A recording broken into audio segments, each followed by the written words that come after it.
സിജോയും ശ്രീതുവും ഒരുമിച്ചാണ് നോമിനേഷനിലേക്ക് പോയത്.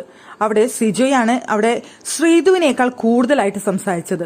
സിജോ പറഞ്ഞത് അവിടെ ശ്രീതുവിന് ഒരു ഗെയിം ഇല്ല, സ്വന്തമായിട്ടൊരു നിലനിൽപ്പില്ല, ഒരൊറ്റ കാര്യത്തിലും ഇടപെടുന്നില്ല, സ്വന്തമായി എന്തെങ്കിലും പ്രശ്നങ്ങൾ ഉണ്ടെങ്കിൽ പോലും ഇടപെടുന്നില്ല, സ്വന്തമായിട്ട് ഒരു പ്രശ്നങ്ങൾ നേരിടാനുള്ള കഴിവില്ല, ഇവിടെ ശ്രീതുവിന്റെ ഗെയിം ഇത്രയും ദിവസമായിട്ട് ഒന്നും കാണാനായിട്ട് സാധിച്ചിട്ടില്ല എന്നാണ് സിജോ അവിടെ പറഞ്ഞൊരു പോയിന്റ് എന്ന് പറയുന്നത്. അപ്പൊ ശ്രീതു പറയുന്നുണ്ടായിരുന്നു, എന്റെ ഗെയിം നിങ്ങൾ കാണാത്തത് എന്റെ കുഴപ്പമല്ല, ഞാൻ അങ്ങനെ കളിക്കുന്നതാണെങ്കിലോ എന്റെ ഗെയിം എന്ന് അവിടെ ശ്രീതു ചോദിക്കുന്നുണ്ടായിരുന്നു.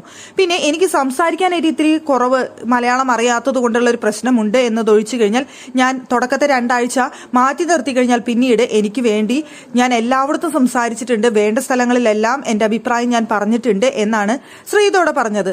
എന്നിട്ട് അവിടെ ചോദിക്കുന്നുണ്ടായിരുന്നു, അവിടെ സിജോയുടെ അടുത്ത് ചോദിച്ചത് ഇതാണ്, സിജോ ഇവിടെ വന്നിട്ട് വാക്ചാതുര്യം മാത്രമല്ലാതെ എന്ത് ചെയ്തു എന്നൊരു ചോദ്യമാണ് ശ്രീതു അവിടെ ചോദിച്ചത് സിജോയുടെ അടുത്ത്.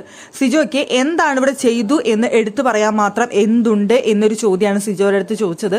സിജോ അപ്പോഴേക്കും ഇങ്ങനെ പറയാനായിട്ട് മുതിർന്നു, അങ്ങനെയില്ല ഇങ്ങനെയില്ല എന്നൊക്കെ പറയാനായിട്ട് തുടങ്ങിയെങ്കിൽ പോലും അതിന് ശ്രീതുവിടെ അവസരം കൊടുത്തില്ല, കൂടുതലായിട്ട് സിജോയ്ക്ക് അവിടെ പറയാനായിട്ട് സാധിച്ചില്ല. എന്നിട്ട് സിജോ പറഞ്ഞൊരു പോയിന്റ് ഉണ്ട്, ശ്രീതു ഇവിടെ പിടിച്ചു നിൽക്കുന്നത് ക്യൂട്ട്നെസ് കൊണ്ടും ഭംഗി കൊണ്ടും പിന്നെ അവിടെ അർജുനുമായിട്ട് ഇരുന്ന് സംസാരിച്ച് ആ കോംബോ സൃഷ്ടിച്ചുകൊണ്ടുമാണ് ശ്രീതു ഇവിടെ സംസാരിക്കുന്നത് എന്ന് പറഞ്ഞു അവിടെ സിജോ.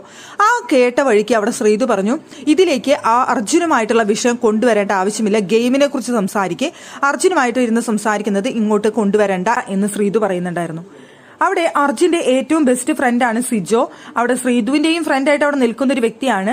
പക്ഷേ എന്നിട്ട് പോലും സിജോ അർജുന്റെയും ശ്രീതുവിന്റെയും ആ ബന്ധത്തെ അവിടെ എടുത്തുകൊണ്ട് വന്നിട്ടത് അവിടെ ശ്രീതുവിന് ഒട്ടും ഇഷ്ടപ്പെട്ടില്ല എന്നാണ് അതിൽ നിന്ന് തന്നെ നമുക്ക് മനസ്സിലായ ഒരു കാര്യം എന്ന് പറയുന്നത്. അവിടെ അർജുനും ശ്രീതുവും ഒരു ഫ്രണ്ട്ഷിപ്പ് ഉണ്ടെങ്കിൽ പോലും അതിനെക്കുറിച്ച് മറ്റുള്ളവർ പറയുന്നത് ശ്രീതുവിന് ഒട്ടും ഇഷ്ടമല്ലാത്തൊരു കാര്യമാണ്.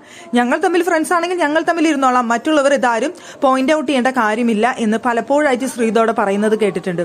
അതുപോലെ തന്നെ സിജോ അത് പറഞ്ഞ സമയത്തും അവിടെ നല്ല കലിപ്പ് വരുന്നുണ്ടായിരുന്നു അവിടെ ശ്രീതുവിന്. അതുകൊണ്ട് തന്നെ പരസ്പരം അങ്ങോട്ടും ഇങ്ങോട്ടും വിട്ടുകൊടുക്കാതെ 2 പേരും നോമിനേഷനിൽ വരികയും ചെയ്തു.